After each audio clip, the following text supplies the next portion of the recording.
Que tu sois un abonné fidèle ou juste tombé ici par hasard, il est fort probable qu'en voyant le titre, tu te demandes si je n'ai pas fumé toute la beuh de mamie Jacqueline. Et je te rassure, non. Enfin, peut-être un peu.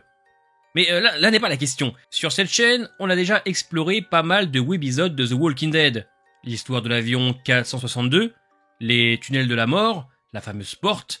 Et aujourd'hui, on termine cette série avec Cold Storage, un webisode en 4 parties, souvent oublié mais pas inintéressant. Il a été écrit par John Esposito et réalisé par le grand Greg Nicotero. L'histoire se déroule en parallèle de la saison 1 et servait à l'époque de promo pour la saison 3. On y suit Chase, un jeune homme qui tente de rejoindre sa sœur dans les premiers jours de l'apocalypse. Il trouve refuge dans un garde-meuble, mais évidemment, rien ne va se passer comme prévu. Ce webisode a fait énormément parler à cause d'un détail.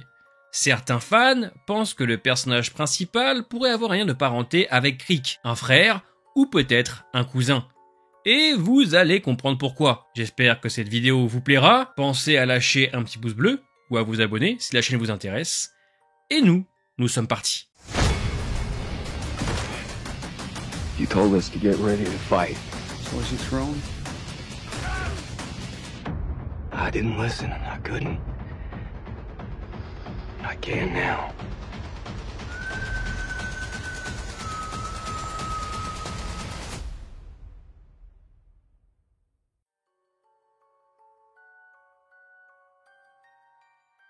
Le webisode commence sur un toit, où l'on découvre Chase allongé contre un mur, où vous pouvez voir la ville d'Atlanta en arrière-plan. Ce détail place la chronologie juste après les bombardements de l'opération Cobalt. Chase est rapidement secoué par Harris, qui lui tend un pied de biche.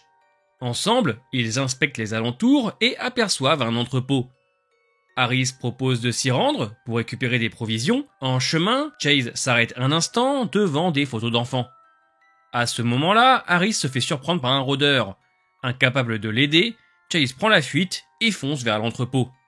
Il parvient à enfoncer la porte et entre à l'intérieur. Une fois à l'intérieur, il cherche rapidement à trouver un endroit où se cacher. Plusieurs rôdeurs arrivent vers lui et dans la panique, il arrive à trouver un casier de stockage.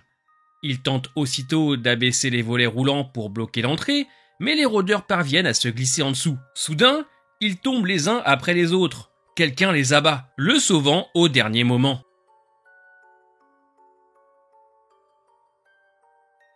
Après plusieurs minutes d'attente et de stress, Chase comprend qu'il vient d'être sauvé par quelqu'un. Ce quelqu'un, c'est BG, l'ancien directeur de ce garde-meuble. Il s'approche lentement et ordonne à Chase de sortir de sa cachette et lui demande de quitter le complexe. Il accepte, mais à une condition. Il veut un camion pour rejoindre sa sœur. BG accepte, mais Chase devra rallumer les générateurs avant de partir. Ce dernier accepte le deal. En explorant les lieux, il passe par un débarras. Il y découvre une boîte portant le nom de Rick Grimes.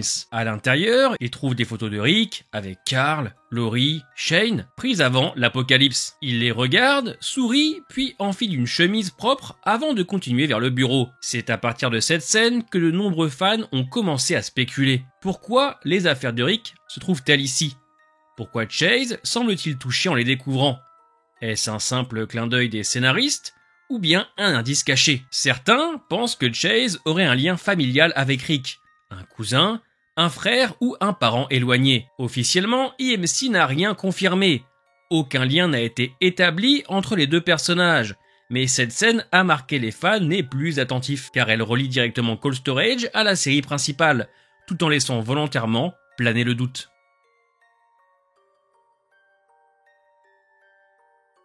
Après une discussion dans le bureau, BG ordonne à Chase de monter à l'étage pour allumer le courant. Armé de son pied de biche, il atteint la zone du générateur. Mais alors qu'il tente de comprendre les commandes, un rôdeur surgit. Chase le tue par réflexe, presque accidentellement. Quand il redescend, BG l'attend. Il lui explique que le rôdeur était un ancien collègue. Chase décide donc de quitter les lieux, puis sans prévenir, BG lui tire dessus.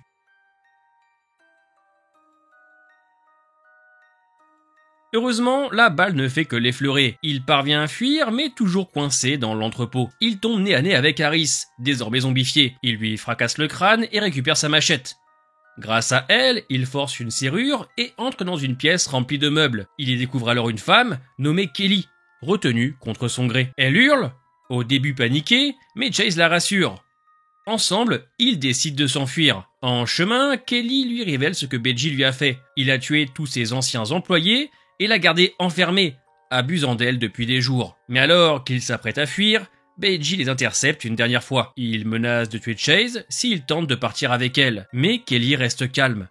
Elle s'approche de lui, feint de le rejoindre, puis le décapite d'un seul coup. Après ça, Chase et Kelly prennent les clés et se dirigent vers un camion. Ils quittent quand même le complexe, désormais envahi par les rôdeurs, en laissant derrière eux la tête de Beji, revenu d'entre les morts. On ignore ce qu'il advienne d'eux par la suite, mais leur but est clair, rejoindre Cynthiana dans le Kentucky pour retrouver la sœur de Chase, et si possible rallier une zone supposée sûre près de Washington. Bien que très court, Cold Storage réussit à raconter en quelques minutes une histoire tendue, brutale et bien plus glauque qu'elle n'y paraît. C'est lui qui a fait naître tout un tas de théories chez les fans les plus attentifs. Et même si visuellement ce n'est pas le webisode le plus marquant, ni le mieux écrit, il reste unique.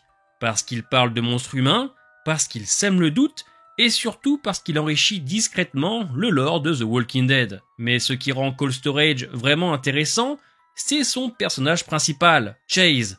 Un homme pragmatique, débrouillard, mais encore inexpérimenté. Il commet des erreurs stupides, parfois naïves, mais c'est justement ce qui le rend crédible. Il n'est ni un guerrier, ni un leader, c'est juste un mec normal qui essaie de survivre.